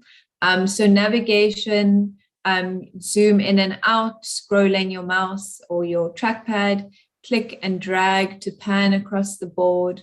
You can see this outline section of the board to the right-hand side of your screen. Clicking on one of these outline items will zoom you into that section of the board. So that's navigation, and then how to start entering text onto the board. You'll see there are some blank sticky notes waiting for you. Just double click into the sticky note and you can start typing immediately. If there are no sticky notes available, double click anywhere on the board and one will be created. And again, you can start typing immediately. Yeah, and also please use English and French. That's not an issue. And again, if you're finding this stressful, you can always use the chat. So we're going to be focusing for now on sections 1 and 2, which, as you can see, relate to the 2 questions you had in the breakout rooms. So this is an opportunity to share some of what you heard in the breakout rooms, or things that weren't discussed in the breakout rooms, but ideas and examples you would like to share with us anyway. So I'm going to stop sharing now, and I'm going to paste the link to get onto the mural board into the chat. And you'll see it appearing now. And when you click on that link, it will ask you to enter the board as an animal. Don't be alarmed, just click accept and all will be okay. And Simona, I'll hand over back to you if you want to bring in some voices into the room. Thank you so much, Kayla, for facilitating this. So I presume most of you, as you are all super tech savvy, are already on Mural and are using it.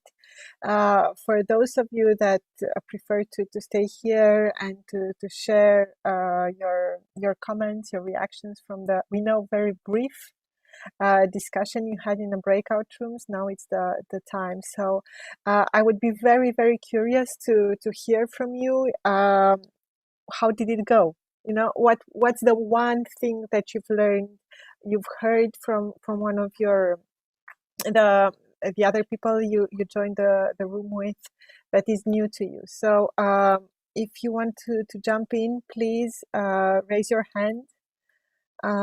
Or simply, raise your hand and we're gonna bring you in. While you're doing that, it was very interesting because I very briefly joined the French, the French Red Room, and we were one of the ideas that was being shared. I think it was Julien. If you wanna join in, Julien, now it's a good moment, about how it's not all about digital, and how from his experience, using hybrid, using face-to-face is a great way also to maintain the engagement. Yes, sure. Thank you, Simina, for the introduction. Yes, so in our group, we agreed to say that WhatsApp groups is a very practical way to discuss together, to send messages, to exchange and create something. But we also agreed on saying that hybrid approach that are crossing analog and digital practice are necessary for different reasons. First, we've been saying that the digital is a kind of culture in itself, and so it takes time for people that are not used to work together, to know each other, to build a practice of working together in the best way. And so this is something that is eased by in-person meetings. And also, so it's true for places where the penetration rate of the internet is not so big, so the population is not used yet to the digital tools, but it is also something true for the most advanced digital economies or cities, because when you are surrounded by all these digital tools, at one point you just want to meet people in real life, right? So you also want to join, I don't know, in-person meetings and spend some time with humans. So yeah, we've been discussing about this hybrid needs, and also we've had an interesting comment from one of the participants saying that there is a need for respecting the practice of different cities, countries, and cultures. So this is something that we need to have in mind too. like all the cities do not have the same background, and so yeah, this is something that needs to be considered by the practice of digital engagement. Thank you very much, Julien. Despite you not having taken any notes, I see that you were pretty good in wrapping up that discussion. So, thank you. I see that that many of you are on Mural, and that there are many squids and sea turtles moving around there. That's great to observe. As you can see, we are really keen in capturing all the exchange, the content, the richness of all this. In the meantime, before I pass it to Geshe for the first part of our session together, I was wondering if there's anyone who would like to jump in and share some of the reflections that you had.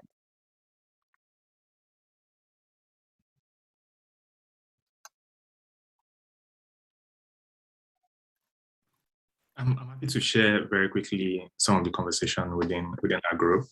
I mean, Desmond, I believe, shared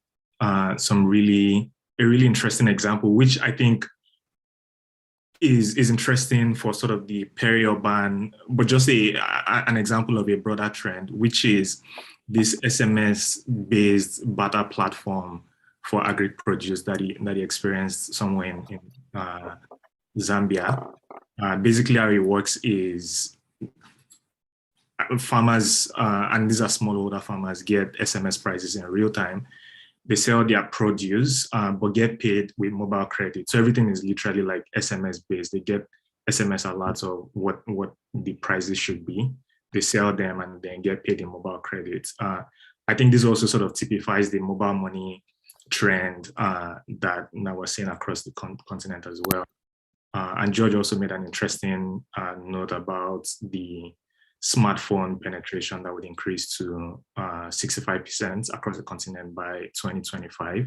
I think that we're going to keep seeing, so that growth of not just feature phones, but also smartphones on the other hand, would see a lot of mobile applications, whether that's SMS or USSD based or apps, app-based applications. And a good example is, or of how that can be applied is sort of in waste management, for instance, where you then see a lot of circular economy startups that are not just providing waste management solutions in the regular way, but actually gathering data while doing that as well, which I find really very interesting.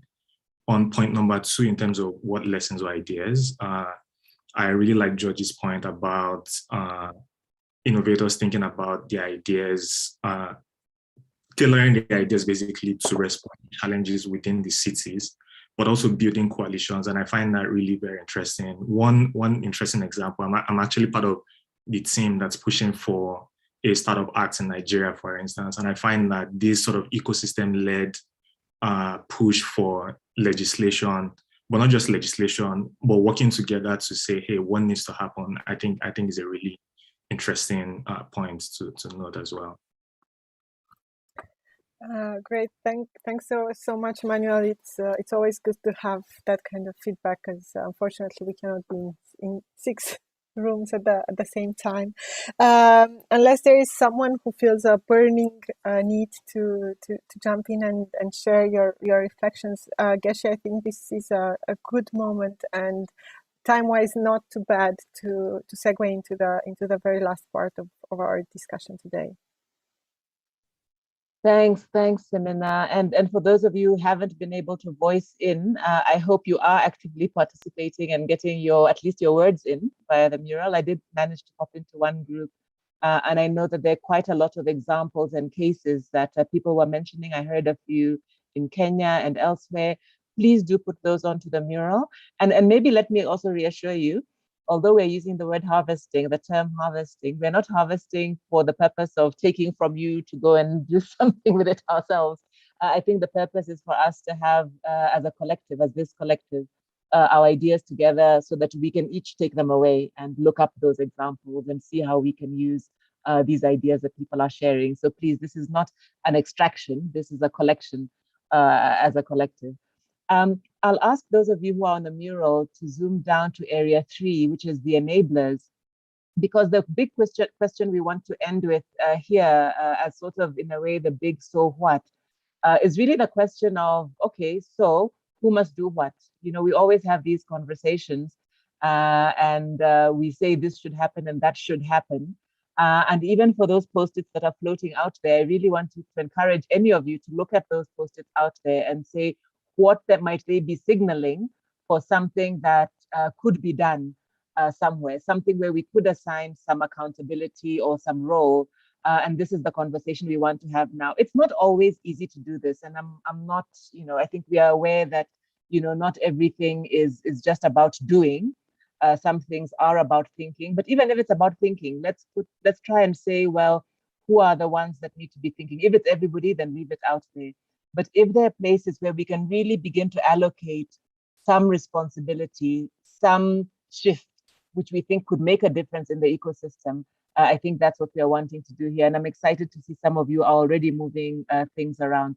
I'm just actually maybe going to facilitate this by starting from the middle and working outwards to actually just mention what is there right now. And so if, as I'm mentioning, you're not hearing something that you think should be there, then please add it. So we've got all of you saying that in the space of academia, we need one common language, and that's something academia, it looks like it's overlapping with NGOs, could contribute to. We've got academia, public-private partnership. That's a good one. I hope whoever wrote it maybe can say something about what in terms of it. Is it about studying them? Is it about documenting them? Or is it about participating in them? We say the academy can also help to fund research that can assist entrepreneurs with real-world innovation. We say the academy can also help building the digital literacy that people are saying is lacking, both in government and the civic space. We've heard that university linkages, researchers working with innovators and startups, I think Emmanuel was also making this point, could really be a powerful way to move things, and then also training and knowledge transfer. So if you didn't hear something where you think research and universities and other knowledge institutions could play a role, please add them in that center, or please put them on the chat. And there we're talking about the role of the academy. Let's cycle out to the next level, the NGOs. Unless anybody, please raise your hands and maybe Simena will help me if there's a hand up. So if you want to speak into any of these, please do raise your hand. I'm sort of not going to see it, but I hope Simena might, and then can just bring me in. Sure, I'm following that. Thank you. So then in the NGO space, we're saying NGOs can help with sensitization and awareness, and that's fantastic. We're saying NGOs, oh, actually, this is a point that came up this morning. Bright Simons was saying that NGOs sometimes can be the trusted ones to help develop some of the more paradigm shifting platforms. He gave an example of where some standards and APIs are actually being developed out of the NGO space rather than the private or you know, commercial or the public space. So there are roles there for NGOs. We are not seeing too much else more there for NGOs other than the common language. So maybe that's a place we could apply ourselves. You know, what is the role of NGOs in the urban? Do we see roles? Is there more we could be doing? Private sector, we're saying private sector can help with access to funding. And I think I also saw one that was talking about the risk capital issue. I'm going to just move that up there. So I think that's been brought up by at least 2 or 3 of our speakers, that that's a major issue, especially where the capacity isn't there in local government sometimes to pay for this experimentation. The viable business creation, venture capital, trust between entrepreneurs and government linked with understanding of each other's roles. And that one is obviously between the private and the public space. There we see the public-private partnerships as well. Business models, if you can say more on that post-it, that might be nice. What about the business models? Is it about evolving new business models or changing them? But we've got business models. Establishing platforms is another one there. And I think that's all we've got in the private space.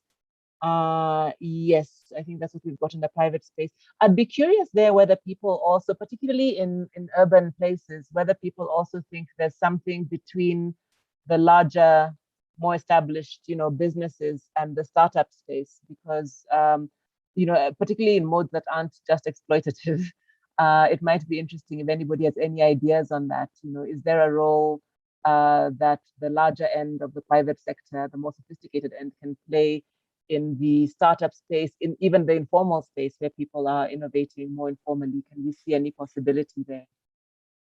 I'm happy to come in on that one. Yes, George, please. Yeah, no, because we work really closely with the mobile industry. So obviously large private sector entities, and obviously mobile ecosystems across different African countries differ, but generally speaking, mobile operators can be quite good partners for both digital innovators and government institutions. So for instance, there's a natural interest for mobile operators to, for instance, work with public sector utility companies, but also other public sector institutions on digitizing payments, right? Because it drives digital payment activity, which is of the interest of mobile operators, but can also help a public sector institution to improve its regular revenue collection. On the other hand, you also have synergies with startups, right? So we have this, we usually create this like haves and needs frameworks between like startups and public sector institutions, but also startups and mobile operators. And what we find is that obviously startups bring innovative business models, but mobile operators often have huge brand recognition. So if you're rolling out a new service and you want to let everyone know about it, usually partnering with a mobile operator is a good way to get the word out, or even introduce different promotions or incentives for people to adopt the service. But then also working with the mobile operator to potentially overcome barriers to digital payment adoption, for instance. So if, in Ghana, one of our organizations we worked with, Safe Water Network, worked with MTN Ghana on a marketing and education campaign that then sort of allowed people that hadn't used mobile money before to understand how it's being used, why it's being used for water services in particular, and what some of the benefits are in terms of not waiting in line and so on. So I think those are some ways. Another key thing that private sector institutions can do is kind of, and operators do this a lot as well, is kind of be involved in kind of local tech hub initiatives that bring together the local ecosystem, and also accelerator programs as well. And even more ambitiously, some mobile operators even have their own kind of corporate venture capital arms that invest directly in certain startups. Orange or MTN are good examples of two operators that have those capabilities. George or anybody else, are there also any possibilities around shared infrastructure when it comes to thinking about the role of because I know that's a big, access is a big thing everybody keeps raising, maybe not so much for startups because often they are somewhere, but in the civic tech space, often access is a challenge. Are there any good examples of where the private sector could play a role there? Yeah, I think sort of if you think about like the mobile operator agent network as an infrastructure of sorts, I think that one is one really interesting to think about, that other players can leverage that distribution network.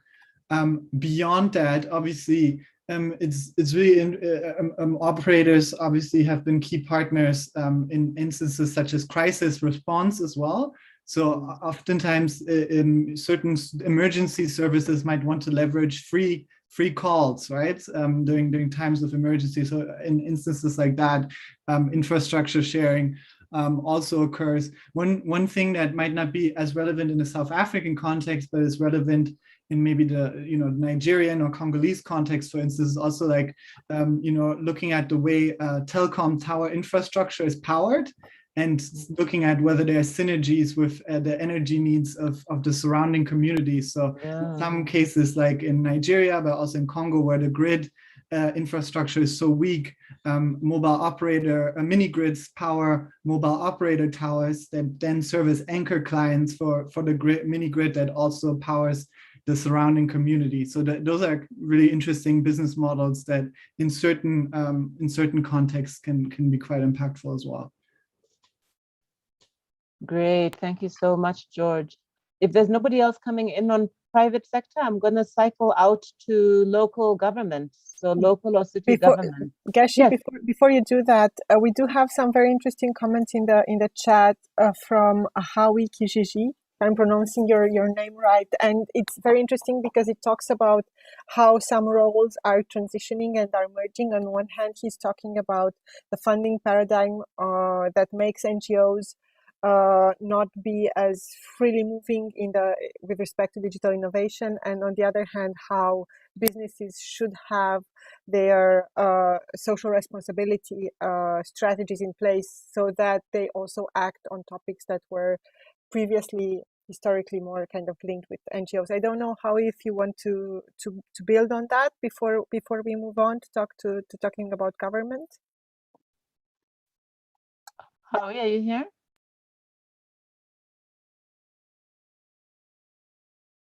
Howie, Kijijetu. Okay, perhaps when Howie is able to speak in, he can contribute. But yeah, that's an excellent point. I think, Kayla, we got that one? I think it's on the chat. Copy yes, it's okay. I'll put it on the. Thank you. Yeah, I think this issue of these evolving roles is really interesting. It came out this morning, by the way, that to some extent, one of the challenges has been that, or well, not really a challenge, one of the opportunities is that as we come closer to the problems we actually have, in fact, the space for us to innovate in very new ways and develop even new business models around it begins to open up. So I think that's quite consistent. Thanks for pointing that out, Simina, and thank you, Howie. Okay, so thank you. Oh, here you are.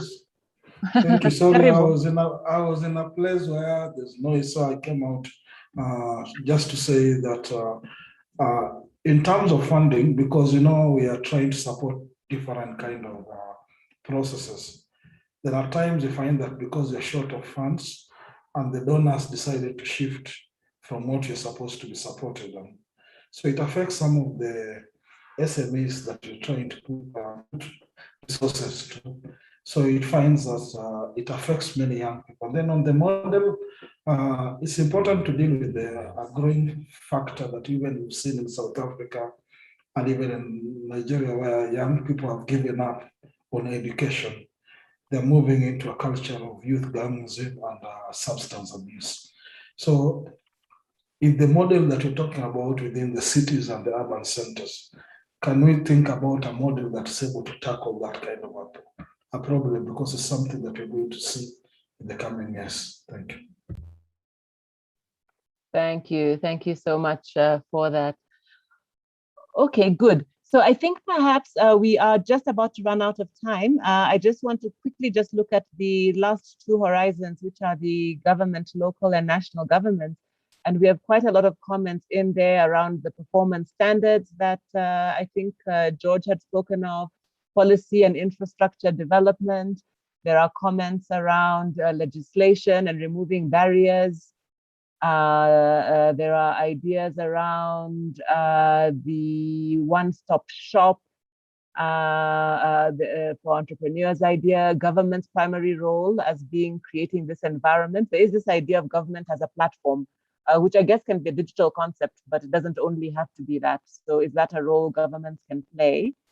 What else do we have here in the government horizon? Creating space for youth innovations, and that's, I think, well located in the local government space, which is interesting because in our context, there tend to be many youth programs that are driven from a national level, and perhaps that's a bit of an indicator about whether that energy ought to shift perhaps to more local levels. Monique might want to comment on that one, or Anna. Cities can help by providing vision and priorities, as well as information about the city and the city problems for students to tackle. I think that's a good one that could also speak to universities. So this idea that cities can begin signaling a demand agenda, things that people could actually be innovating into as opportunities for those who are problem solving.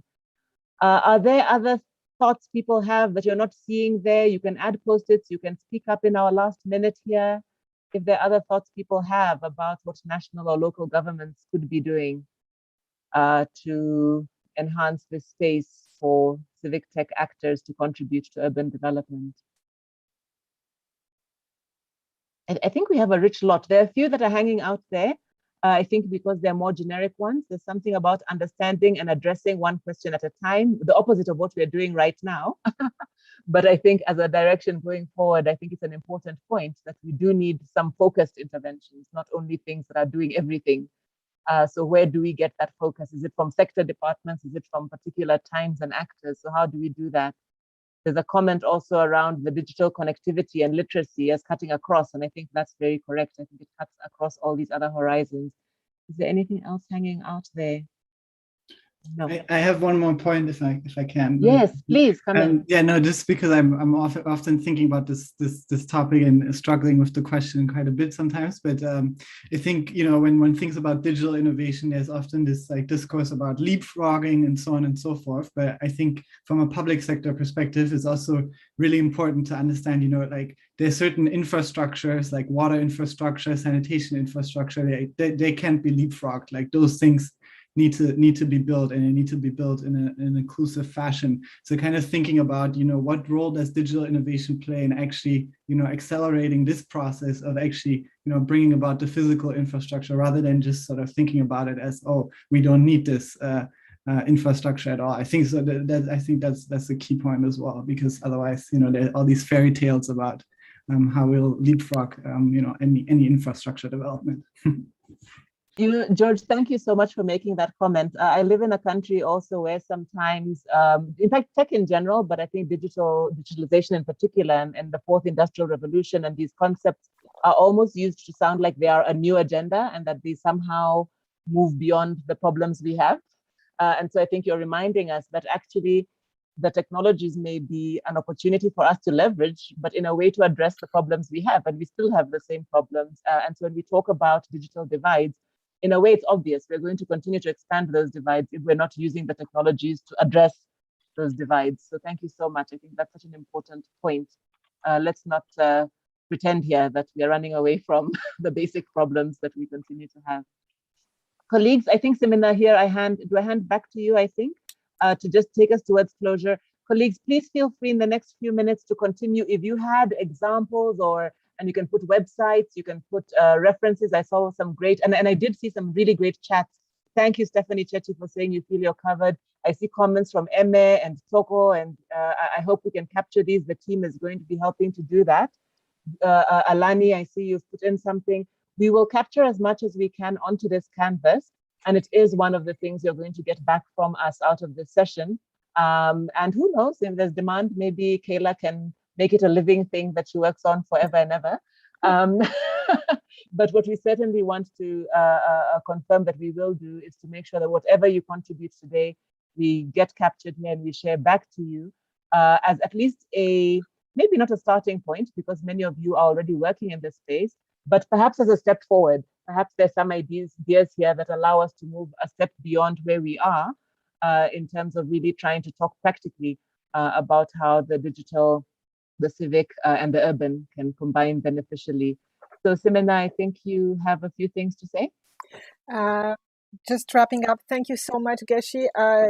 Time flew so quickly. We thought 2 hours, what are we going to do with all that time? And here we are at the end of this discussion. Thank you everyone for these very rich exchanges. When we started preparing this with Geshi, we wanted it to make it really practical, really concrete. So my question to you all is, we are going to do this as a chat wave. So I am going to ask everyone to just prepare your answer to the question I'm about to ask, and then when I say go, you all publish you hit enter and you publish your response in the chat. So my question to you is, what is it your main takeaway from the session, as something as concrete as possible? So is there something that you are planning to do after this session? Is it something that you've learned that turned your world upside down, or maybe just a little bit? So I'll give you a second, 10 seconds to think about that. So what's your main takeaway from this session? And if you finished writing down your response in the chat, you can hit enter now.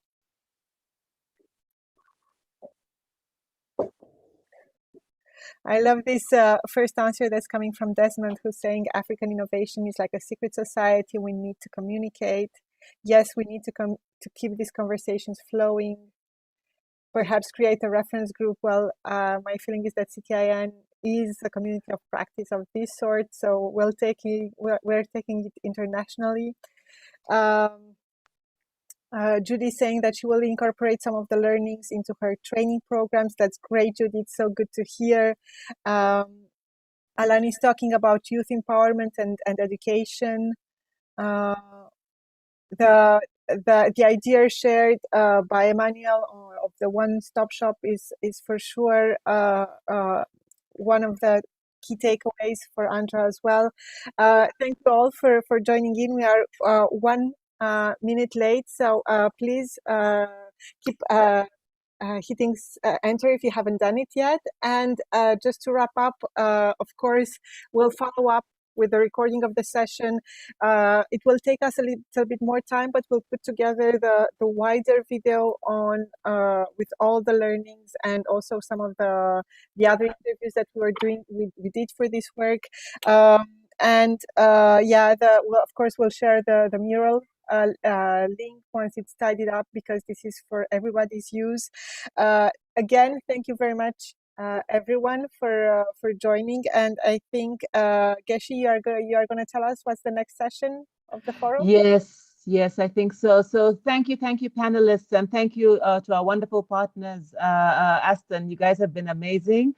So Monique, Anna, George, and Emmanuel, thank you for the time and just for your wisdoms. It's really encouraging. Thanks to all the participants. We invite you actually right now, if you have time, to pop over to the conference exhibition, which is having a virtual hangout hour. You could meet some of the exhibitors. I see today we are profiling Privleak. I think it's a sanitation solution, Open Country, Li-Fi-led, Africa Data Hub, and Talana. We'll be highlighting a few of them every day until Thursday, but the link is always open to visit the exhibition. We invite you tomorrow morning to join our short meditative session, the 10IR consciousness, for those of you like me who need to calm down and just sort of, be in the work that we do. It's extremely stressful. So take 15 minutes for yourself to relax. And then tomorrow for the CTIF, we have additional sessions. There's one on democratizing advocacy. We're very excited to have change.org, which many of you know, talking about how a number of other groups and just seeing, showcasing what a number of them are doing. In the afternoon, we have a very exciting session. Funding is always a thing. Funding is a thing for everybody. And tomorrow we'll be having a bit of a debate, I suspect, between what we're calling the funders and the fundees of civic tech innovation, but also seeing how, many people mentioned the need for business models to evolve. This is really what we'll be getting into tomorrow, what's changing in the funding landscape, but also what's changing in the demand landscape, because there are changes there as well. So welcome to these sessions tomorrow, and there'll be more sessions throughout the week. I think that is where my rapid fire talking ends. I'm told I make things very difficult for interpreters. So thank you, interpreters, for keeping up. And we thank Kayla for the wonderful mural. Go ahead.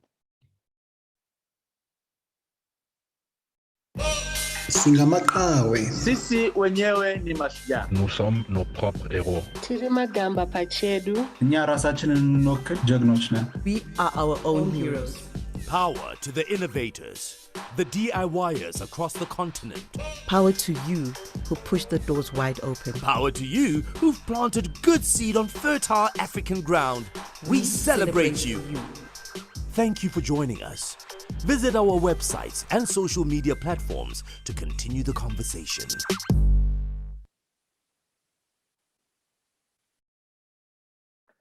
Thank you all. Goodbye. Goodbye, everyone. Thank you. Goodbye. Thanks, everyone. Bye. Bye, everyone. Bye. See you tomorrow. Bye-bye. Bye-bye. Bye, everyone. Bye. Thanks, team. Thank you.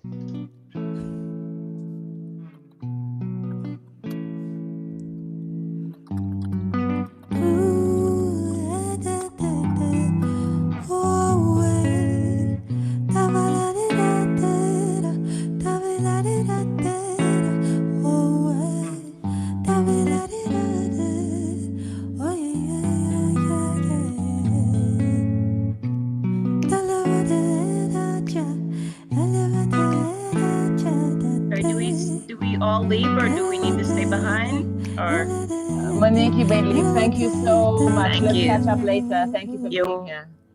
Umfowethu uhambe bhekana nomsebenzi phethe iphepha le-degree ufundile uma efika emsebenzini lapho kuvele kuthiwa ncese nsizwa leso sikhundla siyathiwe okumhlukumeza kakhulu ukuthi uhambe ekhaya ethi uyobuya eqashiwe kanti uzosibuyela nosizo uma mekhala ethi impuphu iphelile sengathi ngalahla ithawula lilaxaze phansi sengathi ngazibulala vela qede wansi ngani vele bengafuna ukumnika ichansi umusesethi amanye amadoda yaphumelela.